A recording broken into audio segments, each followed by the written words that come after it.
अब ये वाला घर मेरे पड़ोस में ही है। यहाँ पे भैया जी ने 5 प्रकार के सेवों को लगाया है। अभी 113 साल पुराना है आज से। जो लोग नास्तिक हैं उनके लिए तो वो कुछ नहीं, जो हमारी बॉडी है वो भारत भ्रमण पे गए हुए थे, परंतु जो आस्तिक है उनके लिए वो फलीभूत है। सबसे पहले आप सभी को मेरा प्यार व नमस्कार। मेरा नाम है आलोक राणा और स्वागत है आप सभी का देवभूमि उत्तराखंड के इन खूबसूरत पहाड़ों से। माँ पापा तो निकल चुके हैं पुराने वाले घर पे, अब मैं भी तैयारी करता हूँ जाने की। आज वहाँ पे एक पूजन है, तो चलिए आज के इस खूबसूरत से दिन की शुरुआत करते हैं। अब ये सामने से देखिए इतना बड़ा सा ट्रक जा रहा है, बहुत मुश्किल है भाई यहाँ पे। और टायर देखिए कितने नीचे तक जा रहा है। यहाँ से नीचे देखिए रोड के हाल किसी किसी जगह बड़े बुरे हैं। मुझे जाना है थोड़ा सा पंडित जी को लेने के लिए, हमारे जो बगल पड़ोसी हैं। और होली के दिन हम यहीं पे आए थे नाचने गाने के लिए। 2 दिन पहले की वीडियो में आपने देखा होगा कि हमने होली में इस वाले घर पे खूब डांस किया था। बोडा जी भी आ चुके हैं हमारे साथ अभी। बाकी हमारे जो ये बोडा जी हैं जिन्होंने पूजा करनी है वो दादाजी की उम्र के हैं, दादाजी से 1 साल छोटे थे। पूजन अर्चन स्टार्ट करते हैं। आप सामने के पहाड़ों का टाइम लैप्स एंजॉय कीजिए तब तक।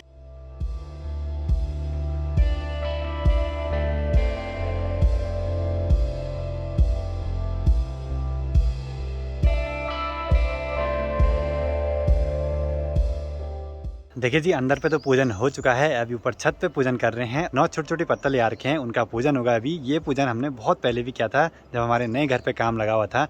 वर्दियों पूजते हैं ऐसे बोलते हैं हमारे यहाँ। तो चलिए जी आज का जो पूजन था वो भी पूरा हो चुका है। जिस तरीके से मेरे मन में कुछ सवाल हैं इन चीजों को लेके, वैसे ही आपके मन में कुछ सवाल होंगे, तो बोडा जी से यहाँ पे सारी जानकारी लेंगे आज। तो बोडा जी पहले हमको ये जानकारी चाहिए कि जो ये बणद्यो, अछरी, रथ, छौल, ये सब चीजें हमारे यहाँ पूजन करते हैं, तो ये चीजें क्या हैं, क्या मानते हैं इनको हमारे यहाँ? अब ये परंपरा जैसी है, एक पहले से पूज करके आए हैं। तो जहाँ तक अपनी जानकारी है वहाँ तक ऐसा है, वन देवता, वन में निवास करने वाले देवता जो वनों में रहते हैं, सिद्ध हैं, योगी हैं, जिनकी पूजा करने से मन को शांति मिलती है, ऐसा मेरा मानना है। अब ये मेरी दृष्टि में ये मनोवैज्ञानिक पूजा है। मनोवैज्ञानिक पूजा ऐसा है, दिमाग में इन बातों का आना, भाई हमने ये पूजा कर ली है। दीप जोगनी, सिंह जोगनी, रुद्र बेतालनी, 64 जोगनी देवता। अब ये कहा तो हमने 2-3 नाम के, परंतु जोगने 64 है।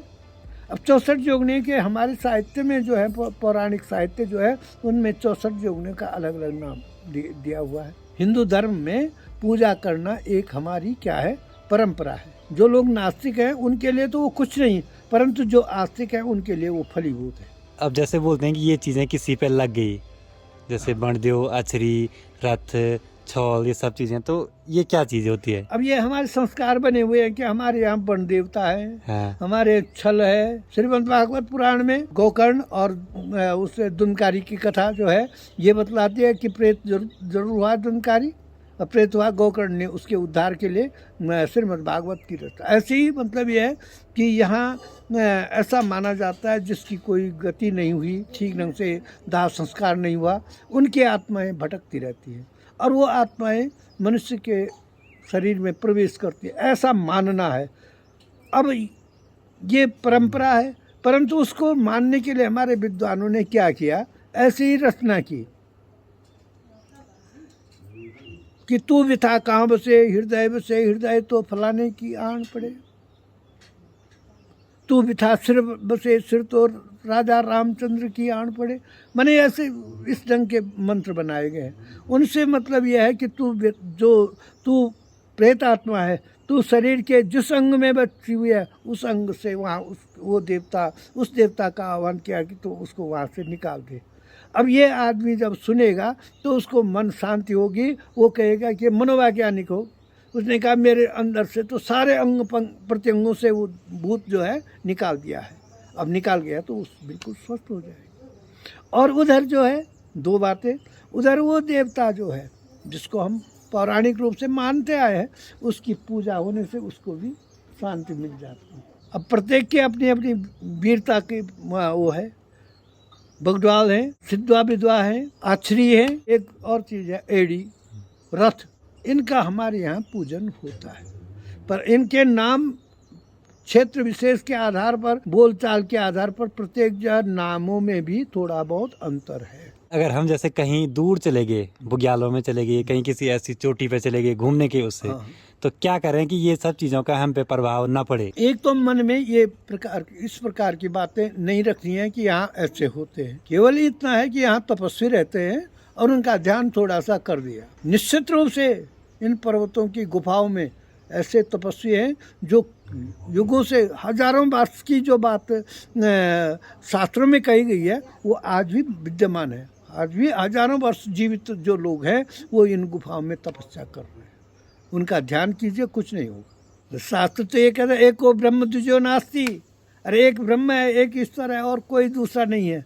परंतु उस दूसरे के माया, भगवान ने तो माया का जाल फैला रखा है। मैंने ऐसे लोगों को देख लिया जो कि बावले जैसे हो रखे, उनके क्या कि साहब उन पर ये फलाना देवता, वन देवता लगा हुआ है, उसको थोड़ा सा पूजा कीजिए, उसकी भाषा में थोड़ा सा उस ढंग की पूजा कर दी, वो ठीक हो जाता। कई डॉक्टरों का भी इसमें वो है कि जो डॉक्टर लोग भी ये कह देते हैं भाई इसका दवाइयों का असर हो ही नहीं रहा है। इसका मतलब कुछ हमारी जो संस्कृति है, हमारा जो साहित्य है, हमारे यहाँ की जो परंपरा है, उस परंपरा के अनुसार उनकी पूजा करनी पड़ती।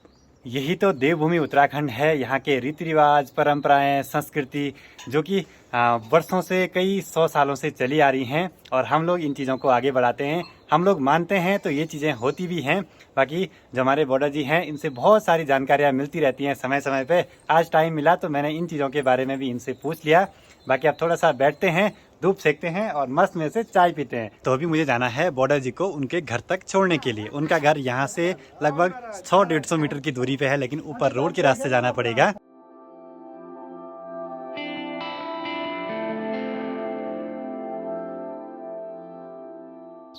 तो यहाँ पे आया था मैं बॉर्डर जी को छोड़ने के लिए और यहाँ कुछ एक स्पेशल सी चीज़ है, वो आपको भी दिखाते हैं। तो देखिए जी, पहाड़ों में पुराने ज़माने के घर कुछ ऐसे रहते थे।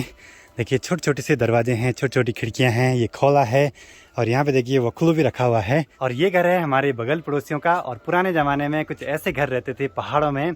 और अच्छी बात यह है कि ये घर अभी तक काफ़ी अच्छे से मेंटेन है। और ये वाले घर लगभग 50 साल पुराने हैं। इन जगहों पे पहले बहुत बड़े बड़े खेत हुआ करते थे, उनमें खूब खेती होती थी। और मेरा घर यहाँ से लगभग 50 से 100 मीटर की दूरी पे है। यहाँ पहले पूरा मतलब जंगल जंगल सा था और पूरी झाड़ी झाड़ी सी थी। 25 साल से बन जाता। तो भैया जी ने इस बार कुछ ऐसा किया है, यहाँ पूरे ये सेब के पेड़ लगा दिए हैं। तो ठीक सामने पे जो ये वाला एरिया है ना, यहाँ पे लगभग 1997-98 के आसपास बहुत भयंकर लैंडस्लाइड हुआ था। तो उसमें यहाँ पे 1-2 परिवार थे तो उसमें दब गए थे। बाकी तब से पूरी ये जमीन बंजर पड़ी हुई थी। यहाँ पे भैया जी ने 5 प्रकार के सेबों को लगाया है अभी प्रयोग के तौर पे कि कौन सा सेब यहाँ अच्छा होता है यहाँ के क्लाइमेट के हिसाब से। जो चीज़ें यहाँ अच्छी होंगी फिर उनको ही यहाँ आगे बढ़ाएंगे। अभी हम दूसरे साइड आगे हैं और यहाँ भी देखिए बहुत सारे सेब के पेड़ लगे हुए हैं। देखिए मैंने बोला था ना कि हमारे घर के आसपास बहुत ज़्यादा लैंडस्लाइड होता है, उसी लैंडस्लाइड का ये असर पड़ा है इन सभी खेतों पे। पहले इनमें बहुत बढ़िया खेती होती थी, रुपाई भी होती थी, लेकिन समय के साथ साथ ये चीज़ें छूटती रही। पर जो हमारे भैया जी हैं इन्होंने एक नई मुहिम निकाली है कि इन सब चीज़ों को पुनर्जीवित किया जाए और यहाँ कुछ ऐसी चीज़ें बोई जाएं जो यहाँ हो सकें और यहाँ के लोगों को रोज़गार मिल सके उन चीज़ों से। आगे बढ़ते हुए हम आए हैं अभी नक्षत्र वन में।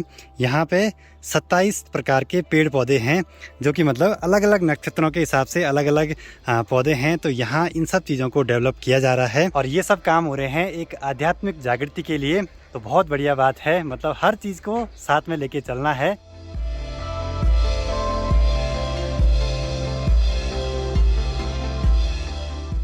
और यहाँ पे दूसरा घर है जो कि लगभग 113 साल पुराना है आज से।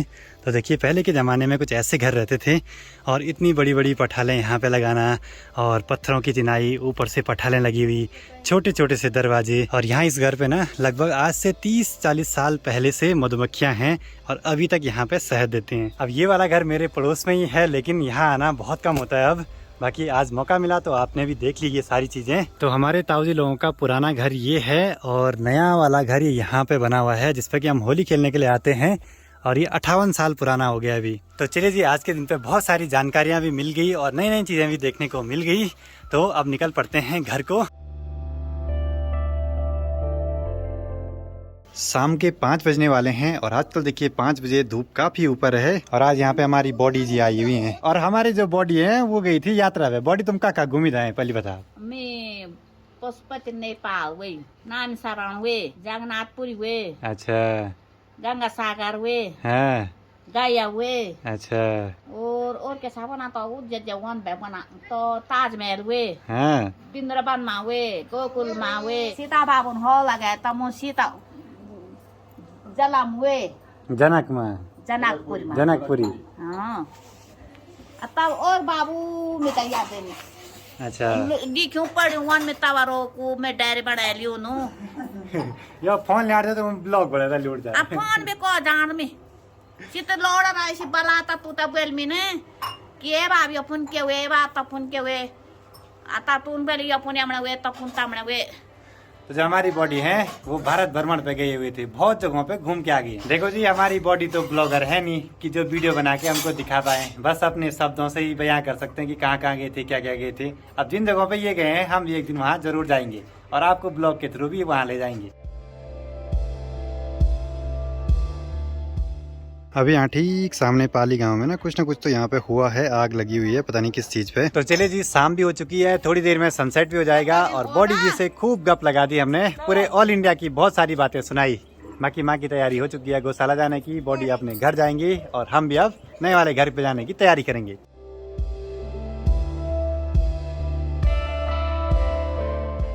आजकल गाँव में जो छोटे बच्चे हैं ना अपने पास तार की गाड़ी बना के उसको गाँव में चारों ओर घुमाते रहते हैं। इनको देख के बचपन के दिन याद आ ही जाते हैं। और जब बचपन में अपने पास ऐसी गाड़ी होती थी ना तो फील वही आता था जो आजकल एक ओरिजिनल गाड़ी मतलब असली गाड़ी होने का आता है। पूरे दिन भर का काम निपटा के फाइनली घर पे पहुंच चुके हैं और आज का दिन बहुत ही बढ़िया गया। बहुत सारी नई नई जानकारियां मिली और नई नई चीज़ें देखने को भी मिली। तो आज की वीडियो को यहीं पे क्लोज करते हैं। वीडियो पसंद आई तो इसको लाइक कीजिए, कमेंट कीजिए और अपने दोस्तों के साथ शेयर कीजिए। मैं आलोक राणा मिलता हूँ आपसे अगली नई वीडियो में, तब तक के लिए जय हिंद, जय भारत, जय देवभूमि उत्तराखंड।